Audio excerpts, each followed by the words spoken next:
Welcome back into the Fourth Man podcast. I'm your host, Anthony, as always, and we are just wrapping up week 2, kind of heading towards week 3 in the middle of the week when we're recording this. And we got a very special guest on the show today. He's, I guess, now in his second year of the Big 3 and is a part of the only undefeated team right now currently in the Big 3 with the Detroit Amps and Shakur Juiston. Shakur, I appreciate the time. I know you just mentioned a second ago this is your first podcast, so again, just want to say on air that we're honored to be a part of that, and welcome to the show. Thank you, man. Pleasure having me. Yeah, absolutely. Let's start here because obviously you just kind of doing your research, about to head into your 30s. You already have a pretty decorated just career just in general playing overseas, but also spent a lot of time in college kind of just, kind of growing your game and building yourself before becoming a pro. But your last stop was in Oregon. Oregon is not necessarily my favorite team necessarily, but I really always am drawn to Oregon because of their jerseys and whatnot. You've had the opportunity now to wear a bunch of different jerseys, have a bunch of different warm-up gear. Does anything top Oregon's jerseys and equipment and things like that when it comes to like game day gear and things like that? Nah, man. They literally had it down to a T, man. To the shoes, the socks. Even the travel bags, man. I was kind of spoiled being at Oregon. And I coming into it, a lot of people used to tell me when I come in it, like, oh, they got Oregon able to get all this, all that. And I just thought, like, nah, they probably just give us the simple stuff. We had I don't even know how many jerseys. We had a pair of shoes, maybe for all the jersey colorways. Even the socks was yellow and green or green and yellow. It was just it was the closest thing to being on some professionally spoiled in college. Yeah, it's pretty crazy that like they can pretty much make an alternate out of any color, but then almost make an alternate out of any alternate as well. Like the mix up is. Well, that's just that's the pleasure of being like an actual Nike team. For sure. The Phil Knight was Oregon alumni, so of course he's going to give favoritism or show more, versatility on the school that he went to. So he's going to make sure that it looks good with the whole different stuff every time. Got to for sure. Just wanted to ask about that because I'm sure you got a closet, just decorated full of not only just gear but shoes. Yeah, clothes. But I got a lot of people that that I grew up with, friends, family. As soon as I got there, they asked me, so it was going by the time I left. Yeah. Although I will say, and we'll get into obviously your Big 3 career, but I will say the Amp stuff, I'm kind of rocking with it for sure. As some of the 4 new teams, the Amp stuff, like the Amps colors and their gear have been pretty nice. So it's a nice switch up. Everything is real, different. Like I wouldn't think that a team would be, maybe, some people like black and gold or like black and bronze, but to go bronze and black, it's definitely a statement color. It pops every time. You can't walk past a penny, even if you see a penny on the floor. So like that's just how it is. And they did a great job over there as far as putting us in position, man. They do a good job with social media. They do a good job with their brand themselves. So it's just a pleasure to just be a part of it. Yeah, and I definitely want to ask about the experience and kind of the change going from year 1 to year 2. But before I even get into your Big 3 career, like obviously you're a pro overseas. You've been playing for a little while now, and kind of heading into I would say you're probably in the prime or heading into the sake of your prime right now. But played for a few different teams, played in a few different countries. What do you feel like's been like the biggest lesson that you've learned so far, and especially now entering into or being in year 2 of the Big 3 where you're now kind of playing in the States, kind of almost playing all year round? What's kind of been the biggest lesson playing for these different teams and playing in different countries now that you think about it, almost being 30 and things like that? I would say, and this is my advice to all the people upcoming or active and overseas playing professionally, man, you got to go in there with an open mind, man. I know a lot of guys that come overseas and just feel as though it's a level down for them, like they don't supposed to be here, And sometimes it is the case. Sometimes you have players that are exceptionally great and didn't get the opportunity that they wanted, so they have to result in playing overseas. You shouldn't look at it as like a default, like you're not good enough for the NBA. Nah, man. If you go in there with the mindset of man, I don't supposed to be here. Let me kill it. Let me take this with the disrespect that you feel as though that you got. That's my advice. Because me personally, man, I went over there and I loved it. I bought in my first year. I'm a guy from New Jersey, so to sit here and tell you 10 years ago, 15 years ago that I'd be playing in Europe, trust me, man, I probably couldn't even tell you what countries or anything was over there at a young age, man. All I knew was New Jersey, Um, so me personally, I just took it as a blessing, man. I didn't hold my head. I didn't get discouraged that I didn't get the opportunity I wanted. I went over there and said, hey, I got another chance to keep playing basketball, provide for my family, and do something I love. So that's my message to anybody that's going to start or still there, man. Just buy in. You're there for a reason.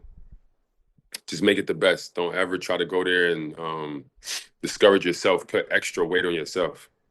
Yeah, no, I love that. I think that's a great message, and especially for this league in particular, right? Like, obviously, there's more prominent names now, but there's been a lot of guys who have gone through the overseas process and been a pro overseas their entire career, and I feel like it almost gives the level of the big three a little bit like that much more appreciation.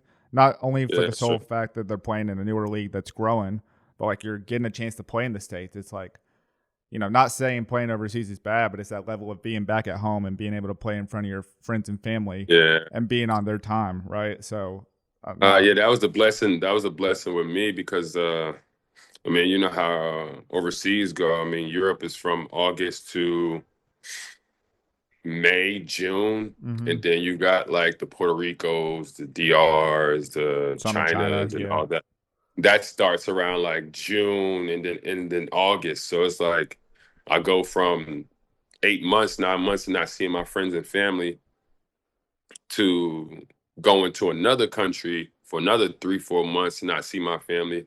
So Big Three definitely gave me the opportunity to come back home, unwind, but still be focused, see my family, and have that breath of fresh air until I go back somewhere for 8, 9 months. yeah, for sure. That's actually a good segue into kind of your big three career in general. Like, I'd love to know a little bit about what had you thinking about putting your name into the draft pool last year, and then ultimately what led you to get the opportunity with it. Like, was it your performance at the combine?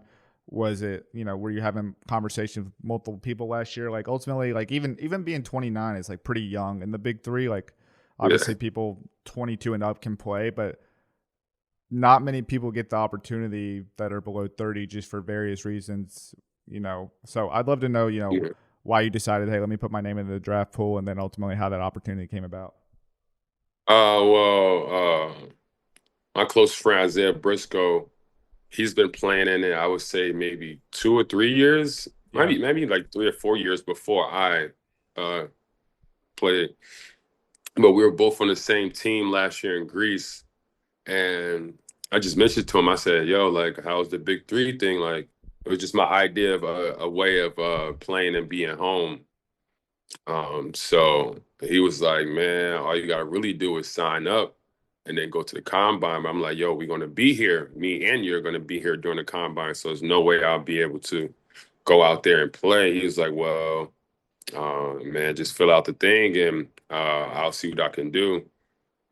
And I guess how the application goes, you have to put like accolades and then Mm-hmm. you put like where you playing now and videos, like a highlight video, whatever. And I filled all that out. So I don't know if that helped me or not, but at the draft, Isaiah was sitting there because he was representing. Right. He's He, representing he was Trilogy. rep. Yeah, he was representing Trilogy at the draft. This is last year, and I wanted to get drafted to his team. Being the first team, be on first time being on his team, he can actually kind of nurture me into the league. Trying to show me the whereabouts or whatever, and more comfortable with somebody that I know. But it wasn't in his hands to draft me. He said if it was, he would have. But he was sitting with someone at the draft, and he was looking on their paper. He was like on some funny things like, "Hey, who you got?" Da da da. And then he seen my name, and he told him. He said, "Yo, get him. This is my guy." Like da da da. And man, it worked. So my first opportunity came from word of mouth from a great friend. So I really Wow. appreciate him for that. And then um this year, um small rewind. The end of last year I played with the triplets. Mm-hmm. I got traded to the triplets. And I knew Jeremy Pargo because I used to play in UNLV, and Jeremy lives in Vegas. So he knows me from going to workouts, seeing each other, going to open runs, seeing each other. So he knew what type of player I was. But when I got on their team, I just tried to make a immediate impact. Especially it was later on in the year, in the season. So when I went there, I just jumped on it, man. He loved it. Like he loved me as a player. He's like, man, I didn't know you was interested. I'd have drafted you in the beginning, da da da. And I was like, yeah, man, I didn't know really too much about this. I thought it was like a who you know type thing. Like the only way you can get in it if you know someone. And I don't really be knowing people like that. But but he we had a conversation, and he was like, man, if I get the opportunity next year, I'm bringing you on the team. And I'm like, okay, like I like that. Like this guy's actually being he's actually being honest. Some people would say that and just be like, yeah. Nah, he was like dead serious, like, hey man. So the year went past, and I'm overseas, and I'm asking him as I get closer, I'm like, hey man, like, staying in contact with him, like what's up with the opportunity, anything. It Mm-hmm. was a little different this year. They didn't really have the captains get to pick the players, Right. being that it's like a lot of teams are like franchise. So he's like, man, I have to sell you to the owner. And I'm like, okay. He's like, it's a 50-50 chance. I mean, I can sell you as much as I can, but it's up to them. I said, okay, I'll take them chances. And he told the guy called me at Keith. Keith called me while they was at the draft. Just excited, man. He was just excited to talk to me. Said Jeremy said nothing but good things about me, and he wanted me on board. And man, it's a blessing, bro, to be honest, because they're very professional, man. The one Mm-hmm. thing I would say about them, man, they're trying to rebrand, and no disrespect to the Cube and no nothing like this.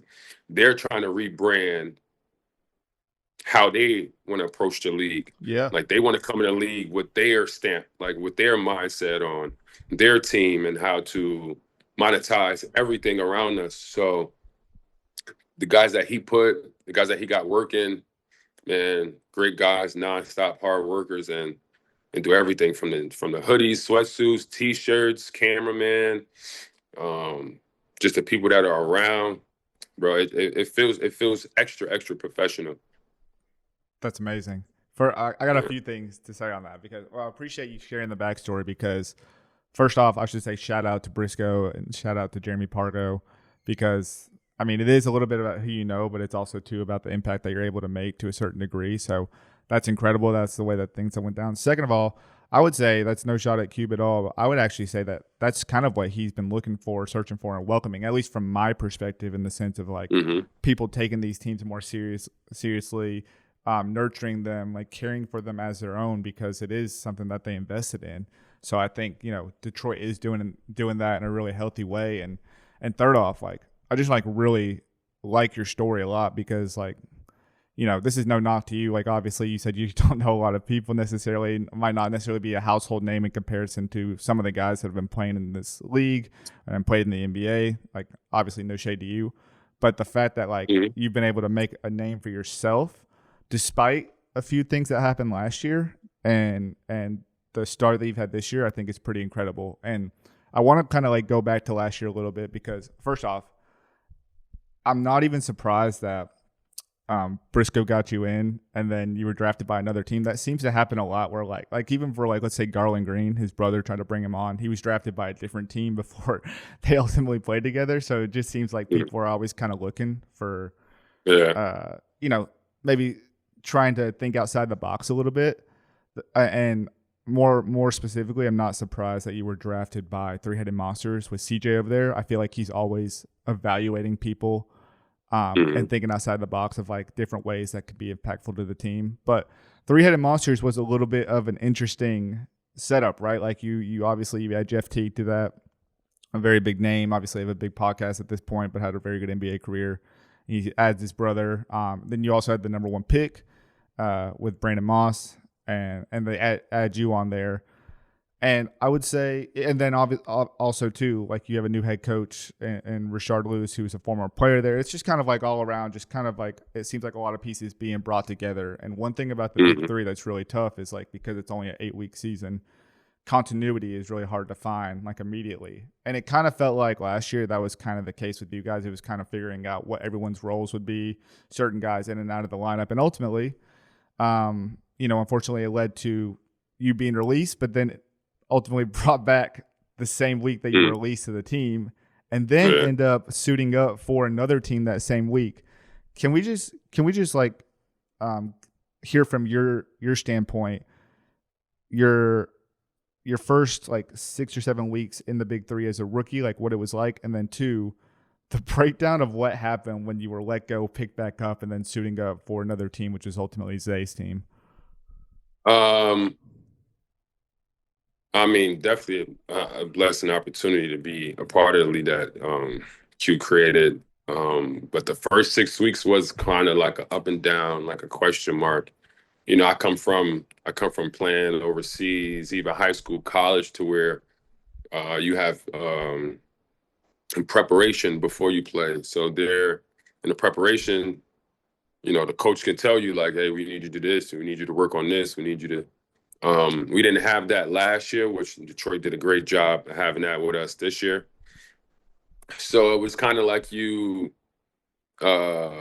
I'm from, we say you got to get in when you fit in. It's kind of was like a get in when you fit in situation. And it's hard to kind of play like that. I mean, some of the greats do it. But it's hard to sit there and just, figure it out on the fly. Especially when we was just meeting each other the day before the first game. I knew who Jeff Teague was, but I didn't know who anybody else was. And it was just, it was good because it was a learning experience. Like, I don't take nothing from the team, nothing bad to say about them. More so is just trying to figure it out. And that was my biggest thing. Mm-hmm. But the thing that happened was it's a business. So I didn't feel no type of way. When they released me, which is good on my side. I took it as a man and went about my business. But the next game was in Portland, and I don't know if you remember, all the flights got canceled. Right. It was like a flight delay or something. But I think they canceled them like the day before the game. So I went to Oregon. So I was going to go to the Big Three just to watch, just to be able to go back to Oregon and just chill out, see some of my friends that I know from college. So I was just there, man, and I was working out. I was working out in a close friend's house. He actually has Dame's first house in Portland. Oh, wow. It has like a half court inside. So I went there. I was working out. I was a little bit bored, so I threw it on live. I guess someone seen it, and it was like called me. So I ended the live, and it was like, yo, you're in Portland? And I'm like, yeah, why? It's like, man, everyone flights is done, some people only have half teams. I came 2 days before just to be in Portland, to be chilling and then go to the game. And then so happened that if the game was Saturday, that Friday, all the flights was just like wow. Done. No one couldn't get in. I don't know what happened, like some cyber thing or what. I don't know, man. So they called me. They asked me, hey, you want to come play? And I'm like, yeah. And man, they picked me up. And then then they didn't have a coach because Stack didn't make it. So Zay was like, yeah, I need somebody to he was telling me like, yo, we may need somebody to sit here and coach. You don't got to play, but we're gonna need an extra man. And I'm like, all right, cool. So I mean, I'd do anything for him, man. He gave me the opportunity. I'm like, For I sure. just got to sit there, like, all right, cool. I'll sit there and look like a coach or whatever. But they already had their own game plan. I didn't need to do nothing. I just needed to be there, for the purposes. So I just got that opportunity, man, just by going somewhere, being there, right place, right time. So. Wow. Yeah, just interesting scenario there. Kind of, making some history there at the same time, playing or suiting up at least for two different teams, which I thought was cool. But I definitely Yeah, have to think as like everyone's giving me shit about it, man. It was like, hey, you're the youngest guy, but we got two jerseys that made history already. It was a whole big thing, man. But hey, we'll take it anywhere we can. It's also got to be kind of a weird situation being released and being back, and I mean, yeah, it's weird, but I mean, it's business, right? But it's business, man. I played overseas where I've been on a team with somebody, and they were going the next day, and they was on another team within 24 hours, 72 hours. They was on another team already getting adjusted. So I mean, it's a business, man. You can't really take a lot of these things personal. I mean, you have the right to, but once you look deep down inside, it's like, man, don't take it personal. Another opportunity gonna come. Right. I just found it. I remember reporting it and then seeing you on TV the next week. I was like, oh, well, that's, yeah. I don't know how that happened, but the flight thing was pretty insane. I mean, we had games canceled and obviously like just a lot of people that were in Portland in and out. So definitely one for the books. But I bring that situation up, one, because I was just kind of curious to learn more about it. But the second part is really because like that could have, I know you're taking that as just like a business decision and not taking it anything personally, but that could have really deterred you just from the league itself and just kind of your mindset moving forward. Instead, like you said, you get an opportunity with triplets next week. Felt like a pretty natural fit with Pargo. Obviously, Joe wasn't there at the time, but felt like a natural fit with that team. You're obviously trying to help them make a playoff push against the eventual champions. Your mindset going into the final week, it sounded like you alluded to a little bit. It was just kind of like making the most of it. But were there plans, or was your head kind of in the mind space of like, let me make the most of this opportunity to ensure that I have a spot next year, at least get more eyes on for the potential of playing next year? Nah, man. I'm big on never looking past like where I'm at the moment. So I just went in there and just was like, all right, I got another opportunity to play in this league. Yeah, let me make the best of it. But it wasn't no end result like to be on a team next year. I mean, I play basketball to play basketball. I don't really do anything to prove it to anybody, bro. So, yeah, the way how he was coming into it, he was just telling me like, look, man, we just need you to do a little bit of everything.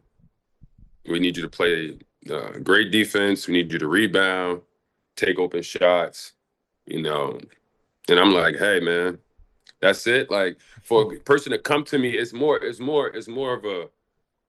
a way out the gray area when someone comes to you and say, look, man, we need you to do this, this, that. If you do anything else, okay, cherry on top. But we need you to do this at a high level. And I mean, me being me, I don't take none of that as disrespect. If a guy tell me, hey, man, we don't need you to shoot. We need you to do all this. He doesn't say that I can't shoot. He just say, look, man, we already got shooters. So we need you to do the little things that going to complement the team to the best ability. So I went out there, tried to do it as best as I can. And he's seen potential and brought me here this year. I feel like the first two games, I didn't under exceed his expectations. I mean, he talked to me both times. He's like, man, this is what I brought you here for. So yeah, it was kind of like foreshadowing. Pargo for GM. It's kind of like foreshadowing into this year, which, by the way, Pargo's done a good job as a first-year captain. I think one of the more underrated players in this league, but kind of a little bit of foreshadowing into what was this year. Before we talk about the first couple of weeks, like I gotta ask, and you have alluded to this as well a little bit, but like, how big of a difference is the league from your first year last year to this year overall? I mean, you're flying in like private jets and having like 1 week training camps, and you guys aren't like the only team doing that, which is pretty crazy. But like just from your perspective as a player, how big of a difference has it been from the first couple of years? Um, Man, I got to give it all to the Amps, man. I got to give it to Keith. Keith and them had a great plan over there, man. They were trying to come and rebrand, and to be honest, I didn't know anything about it. No disrespect to them, I didn't know anything about Keith and the things that they had going before me. But man, once we got on board and they told us what we about to do and how we about to do it, it gives you a more professional feel. So we get the itinerary, and it's like, yeah, we're gonna go to Detroit, we're gonna go work out, get to know each other, be around the team, everyone. So I'm like, okay, cool. This seems like closest thing to being overseas, pre training camp. So man, I got there and just was wild, man. We're working out every day. We're going around the city. They're giving us tour guides. We're meeting people, learning about Detroit. You know, they pretty much just like, all right, this is our franchise. You're our franchise players. We want you to be comfortable with Detroit. Like, we want Detroit to love you as well. So they just did everything under the sun, man, from the training camp to the social media to the many little tours we did around the city, the event we did for the amps. Like, literally, we had people come sit out there. We had the mayor.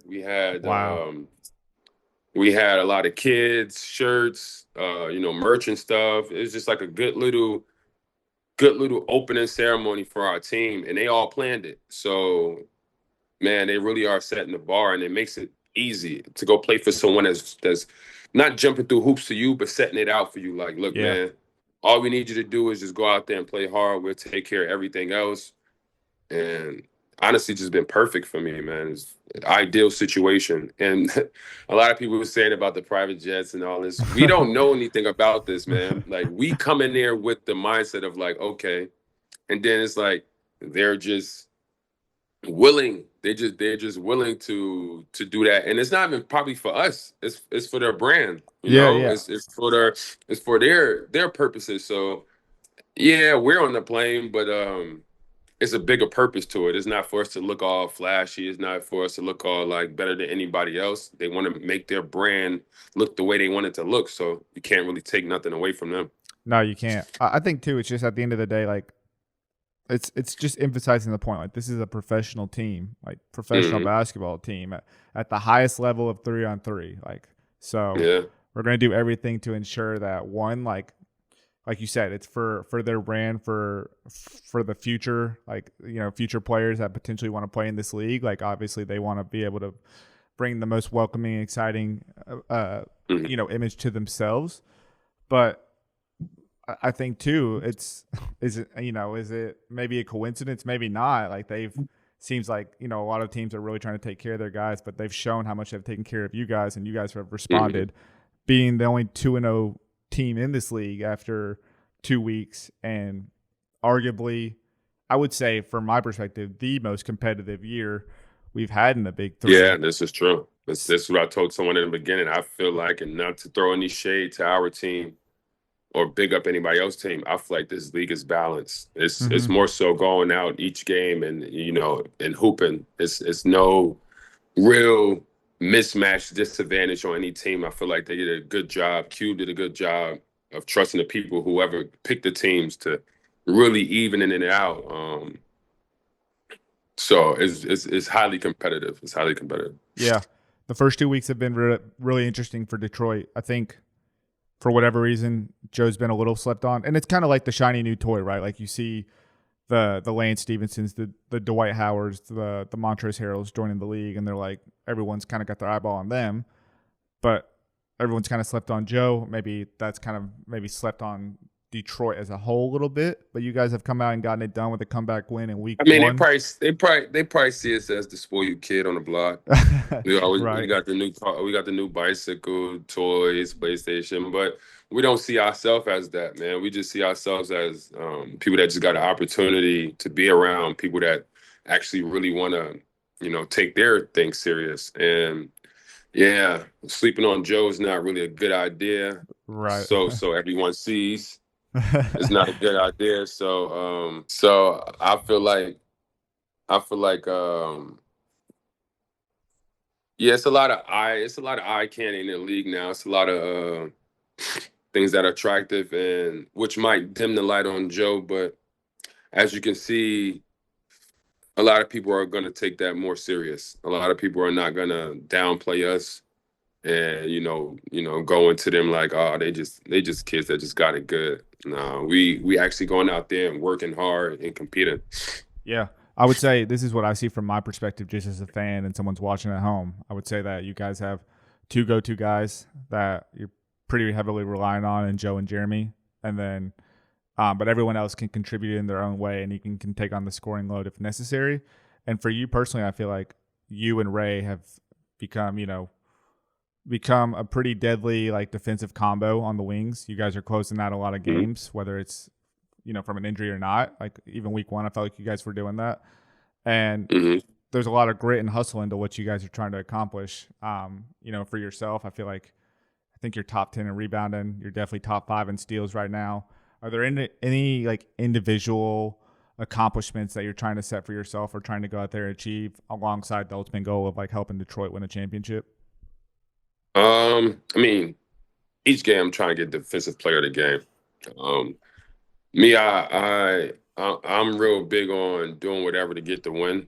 Um, I don't have no pride in as far as like thinking I'm better than someone and all this extra stuff. No, I know my abilities. I know what I can do. If someone comes to me and they say, "Hey, we need you to do this and not that," I ain't gonna have my pride in the way and mess up a great opportunity. So, me personally, me and Ray are like the glue guys, man. Yes, we have two go-to guys, Jeremy and Joe. Um, don't sleep on Big Block. I'm gonna let No, y'all know no, that no. now. Don't sleep Definitely on not. Big Block. He get going. It's gonna be hard to say. It's hard to stop a truck when it's going full speed. Man. So, I mean, all of us, man, we're a team. We play our role, and our roles was established in the very beginning, and pretty much we just all buying into it, man.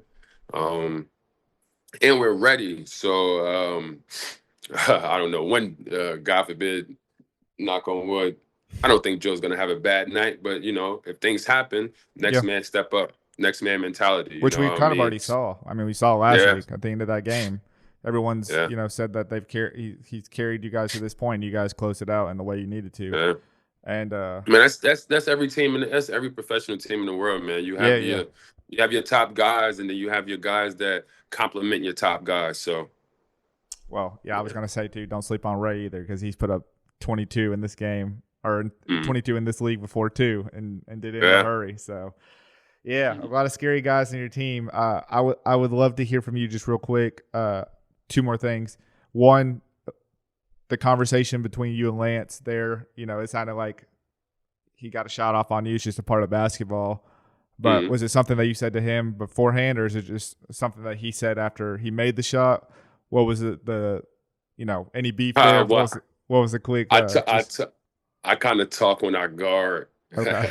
which is kind of which will be kind of weird from the offender, but like if I cut you off, I'd be like, nah.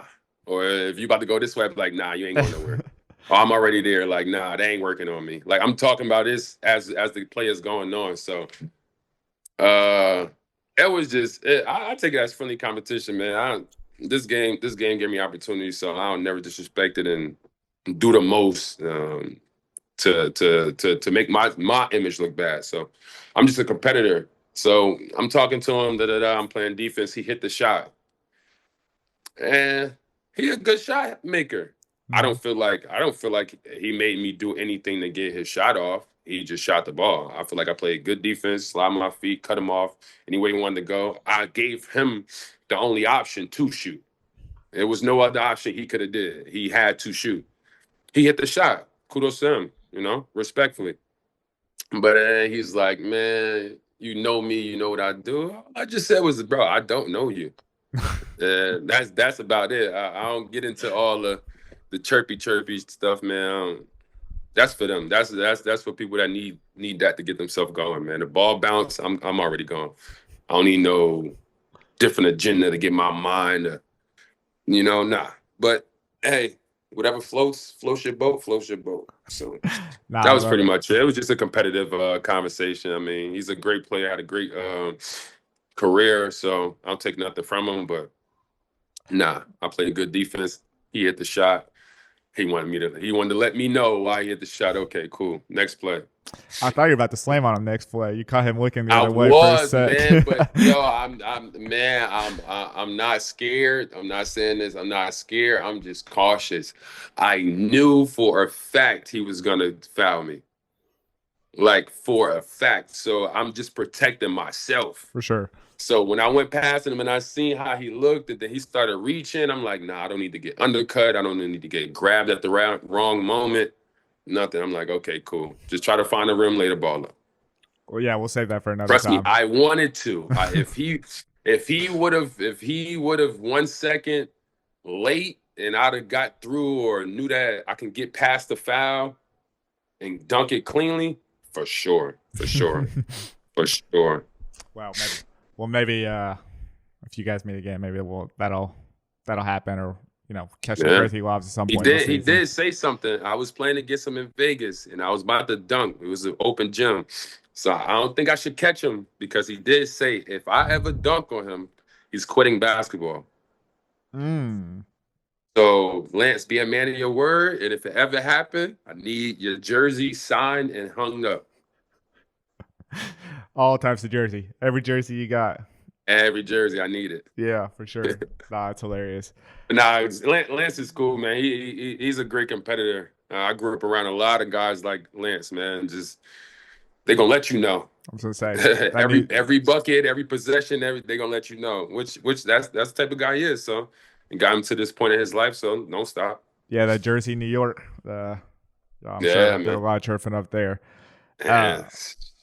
Last thing I want to ask is just like heading into week 3. Don't obviously want to spoil your game plan or anything like that, but I am curious your thoughts on just playing Dallas, a franchise that was kind of carried over from the first 7 seasons, an OG team. Just kind of what are your thoughts on Power? They're kind of coming in, dropping the ball in week 2 after kind of saving themselves week 1 with a crazy comeback. So we'd just love to hear your thoughts and ultimately what you guys feel like you have the competitive advantage around just from a viewer standpoint. I feel like we're just gonna go out there and play our game, man. We didn't really throw a big game plan around it. Not to disrespect them at all. We're just gonna go what's working for us. And live and die by it. I don't think we're gonna go out there and change anything. We don't need to go out there and change something and then the game be a question mark. I feel like we're just gonna have to ball go up. We're just gonna have to go out there and figure it out.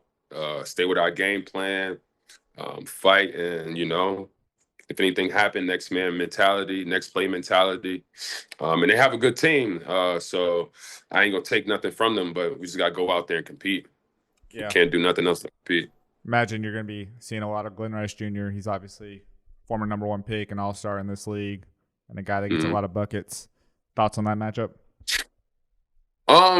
Just containing them, man. Just I mean, these are professional guys, man. They're gonna get their shot off. They've been perfecting their craft for a long time. So it's pretty much just containing them, man, making the shots harder. Maybe getting the ball out of them, making someone else score. And it's not even a game plan that's been said. I'm just brainstorming. It's pretty much not that simple, but it's simple like that, man. Just try to make the game a little bit harder on him and get somebody else to make plays because he is a hell of a scorer. So we can't really sit there and just let him pick his poisons, pick his spots, and stuff like that. It would be a long game. Yeah, for sure. Well, I'm looking forward to it. It should be a really good matchup, and going to see if you guys can keep this undefeated streak going, and might even have a target on your back if you guys win this one. But Shakur, I appreciate the time. First week we had a target on our back. That's true. That's A, true. a green dot from 100 yards away, sniper. But hey, man. Right, that target's only going to get bigger. You know, it starts extending Yeah, into the next guy and the next guy for sure. So, yeah. but appreciate the time. You're a natural on the podcast, so hopefully we can see a few more of you on different interviews, different shows, and things like that. But we're honored to have you on for your first one, and best of luck the rest of the summer. Appreciate you, man. Yes, sir.